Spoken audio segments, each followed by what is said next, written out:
A very good morning to one and all. In this video, we will learn the chapter number 4 of English class 10th. That is from the diary of Annie Frank. This is the summary in English. Annie's feeling about diary. Annie writes her diary. She feels that doing so is a strange experience for one like her. It is so because she has not written anything earlier.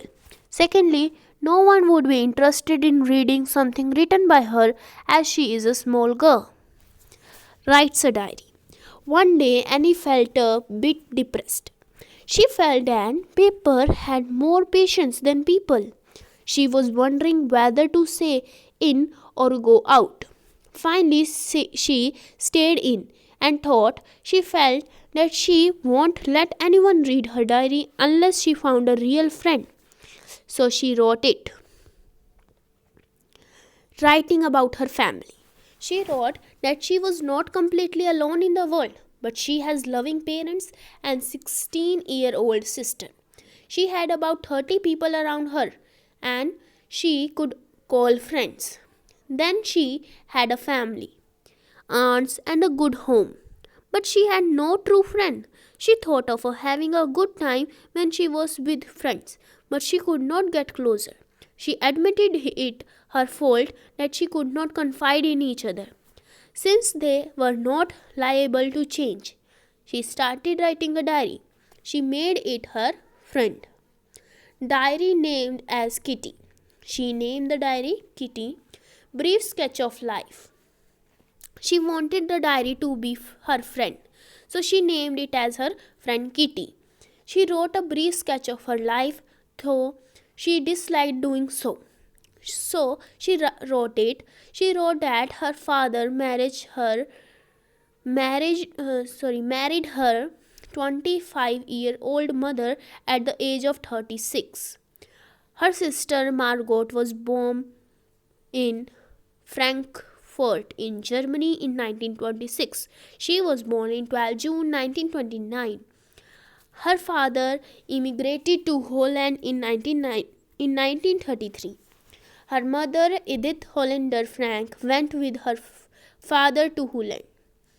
But she and her sister were sent to Aachen to stay with their grandmother. Then they went to Holland. Annie's school. There she was sent to a Montessori nursery school.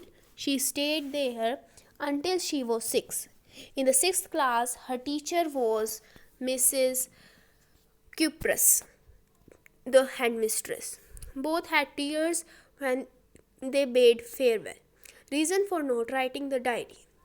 In summer of 1941, her grandma fell ill. She had to be operated upon. She died in January 1942.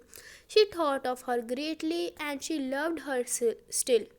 They celebrated Annie's birthday in 1942. The fourth of them were doing well till 20 June 1942. Then Annie wrote her diary again. It was like this. About class affairs. It was the day of the declaration of results. Everyone in her class was in tension. The reason was who would go to the next class and who would not. They had bets with other boys on who would pass and who would not. She found the teacher as the most predictable creature on earth. She was not worried about her girlfriends and herself. She was sure to make that, but she was not sure about maths. They could wait and told each other not to lose heart.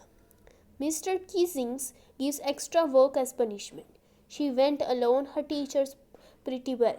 Mr. Keesings was a dull person who taught them maths. He was always annoyed with her as she talked much. She gave her as a punishment extra homework. It was in the form of an essay on a chatterbox. She was unable to understand what she would write about it. She put a slip of it on her school bag. It was to remind herself to write later. Does the homework given extra? In the evening, she had In the evening, she had done her homework. She began thinking of the subject of the essay. She thought to write good points of arguing to prove the necessity of talking. Then she had an idea. She then wrote the 3 pages of her satisfaction. She wrote that talking was a feature of a student. Her mother also used to talk much. She inherited this trait from her mother. She tried to keep quiet. Homework as punishment given again. Mr. Kissing read it and laughed. Then he gave her another essay on She Didn't Stop Talking. She was to write it on an incorrigible chatterbox. She wrote it and it satisfied Mr. Kissing. She did not talk for 2 lessons, but she started speaking again in the 3rd lesson. He again asked her to write an essay. It was quack, quack, quack, said Mistress Chatterbox. The class too roared into laughter hearing it. She also laughed. She wanted to write something original now. Her friend Sene was good at poetry. She helped her to write the essay in versing. Another poem, a joke on Mr. Kissing himself. Annie had finished her poem. It was about a mother duck and a father swan with 3 baby ducklings. The 3 ducklings were beaten to death by the father. It was because they quacked too much. Luckily, Mr. Kissing took the joke the right way. Mrs. Kissing had played a joke on her, but she had it on him. He read the poem to the class, adding his own comments. Since she had been allowed to talk, she had not even been given extra homework. Mr. Kissing continued making jokes in the class. Now, the summary from the Diary of Anne Frank in Hindi. Diary के बारे में N की भावनाएं। N अपनी diary लिखती है। वह महसूस करती है कि ऐसा करना उस जैसी के लिए बहुत अद्भुत अनुभव है। यह ऐसे है क्योंकि उसने पहले कुछ भी नहीं लिखा। दूसरे उसके द्वारा कुछ भी लिखे जाने को पढ़ने में कोई रुचि नहीं लेंगे, क्योंकि वह एक छोटी सी लड़की है। डायरी का लिखना। एक दिन एन थोड़ी सी उदास थी। उसने महसूस किया कि व्यक्तियों से अधिक कागज़ में सहनशीलता होती है। उसे आश्चर्य था कि क्या वह अंदर रहे या बाहर जाए। अंत में वह अंदर रही और उसने महसूस किया कि वह किसी को भी अपनी डायरी नहीं पढ़ने देगी जब तक उसे कोई वास्तविक मित्र प्राप्त नहीं होगा। इसलिए उसने इसे लिखा। अपने परिवार के बारे में लिखना। उसने लिखा कि वह संसार में पूर्ण रूप से अकेली नहीं थी, परंतु उसके प्रिय माता पिता थे और 16 वर्ष की एक बहन। उसके चारों तरफ लगभग 30 व्यक्ति थे जिन्हें वह मित्र कह सकती थी। फिर उसका परिवार, चाचियाँ और एक अच्छा घर था, परंतु उसका कोई सच्चा मित्र नहीं था। उसने अच्छा समय व्यतीत करने का सोचा जब वह अपने मित्रों के साथ थी, परंतु वह समीप नहीं आ सकी। उसने इसे अपना कसूर माना कि वह एक दूसरे में विश्वास नहीं डाल सकी, क्योंकि वे बदल नहीं सके। इसलिए उसने एक डायरी लिखनी आरंभ कर दी। उसने इसे अपनी मित्र बना लिया। डायरी का नाम किट्टी, जीवन का संक्षिप्त रेखाचित्र। वह अपनी डायरी को अपना मित्र मानना चाहती थी, इसलिए उसने अपनी मित्र का नाम किट्टी रखा। उसने अपने जीवन का एक संक्षिप्त रेखाचित्र खींचा। यद्यपि ऐसा करना वह पसंद नहीं करती थी, इसलिए उसने लिखा कि उसके पिता ने 36 वर्ष की आयु में उसकी 25 वर्षीय माँ से शादी की। उसकी बहन मार्गोट 1926 में फ्रैंकफर्ट, जर्मनी में पैदा हुई। वह 12 जून 1929 को पैदा हुई। उसका पिता 1933 में हॉलैंड में बसने के लिए चला गया। उसकी माँ एडिथ हॉलैंडर फ्रैंक उसके पिता के साथ हॉलैंड चली गई, परंतु अपनी दादी के साथ रहने के लिए वह और उसकी बहन एकन भेज दी गई। फिर वे हॉलैंड चली गई। एन का स्कूल, वहाँ पर उसने मोंटेसरी नर्सरी स्कूल भेजा गया। वह वहाँ पर 6 वर्ष की आयु तक रही। वह वहाँ पर 6 वर्ष की आयु तक रही। छठी कक्षा में उसकी अध्यापिका हेडमिस्ट्रेस मिसेज क्यूपर्स थी। दोनों विदा होने पर रोई, डायरी न लिखने के कारण। 1941 की ग्रीष्म ऋतु में उसकी दादी बीमार पड़ गई। उसका ऑपरेशन करना पड़ा। वह जनवरी 1942 में परलोक सिधार गई। उसने उसके बारे में काफ़ी सोचा और वह उसे अब भी प्यार करती थी। उन्होंने एन का जन्मदिन 1942 में मनाया।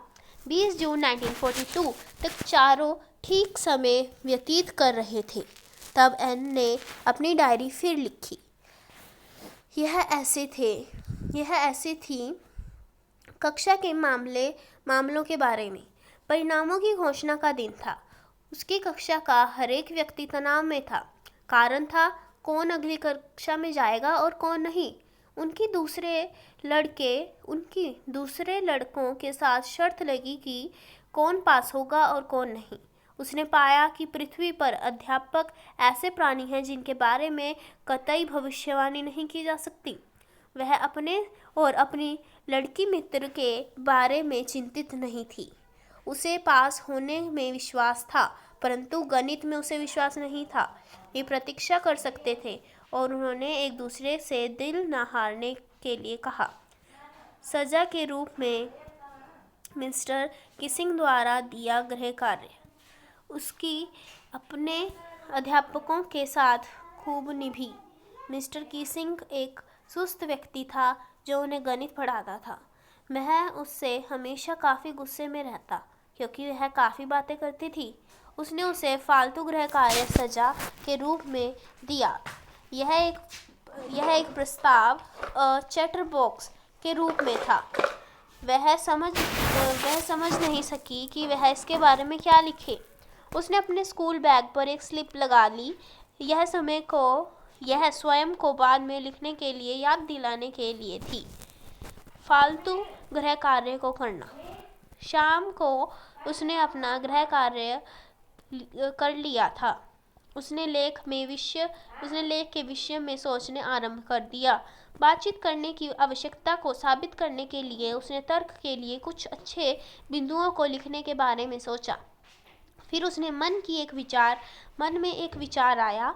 तब उसने अपनी संतुष्टि के लिए 3 पृष्ठ लिख डाले। उसने लिखा कि बोलना एक विद्यार्थी की विशेषता है। उसकी माँ भी काफ़ी बोला करती थी। उसने यह विशेषता अपनी माँ से ग्रहण की। उसने चुप रहने की कोशिश की। सजा के रूप में गृह कार्य दोबारा दिया जाना। मिस्टर कीसिंग ने इसे पढ़ा और वह हंसा। तब उसने उसे दूसरा लेख दिया क्योंकि उसने बोलना बंद नहीं किया। उसने इसे एन इनकॉरिजिबल चैटरबॉक्स पर लिखना था। उसने इसे लिखा और इसने मिस्टर कीसिंग को संतुष्ट कर दिया। वह 2 पाठों तक नहीं बोली, परंतु तीसरे पाठ में उसने फिर बोलना आरंभ कर दिया। उसने उसे फिर एक लेख लिखने के लिए कहा। यह था quack quack quack said mistress chatterbox. इसे सुनकर कक्षा भी खूब हंसी। वह भी हंसी। वह अब कुछ मूल लिखना चाहती थी। उसकी मित्र सेन कविता में अच्छी थी। उसने उसे प्रस्ताव को पद में लिखने में उसकी आवश्यकता की। एन की कविता स्वयं मिस्टर किसिंग पर मजाक। एन ने अपनी कविता समाप्त की। यह एक बत्तख माँ और हंस पिता और 3 बच्चों के बारे में थी। तीनों बच्चों की पिताजी द्वारा दांतों से काट कर मार दिया गया। यह इसलिए था क्योंकि वे काफ़ी बोलते थे। भाग्यवश मिस्टर कीसिंग ने इस मजाक को ठीक तरीके से लिया। मिस्टर कीसिंग ने उस पर मजाक किया था, परंतु उसने इसे उसी पर कर दिया। उसने कविता को क्लास में सामने पढ़ा और अपनी टिप्पणियाँ दी। तब से उसे बोलने दिया गया था और फालतू गृह कार्य भी नहीं मिला। मिस्टर किसिंग ने कक्षा में मजाक करना जारी रखा। Thank you for watching the video. This is the summary of the chapter number 4 from the first flight class 10th from the diary of Annie Frank in Hindi and English both. Hope you learn well through it. Keep watching the video. Stay home, stay safe, and please like and subscribe my channel. Thank you for watching the video. Thank you so much.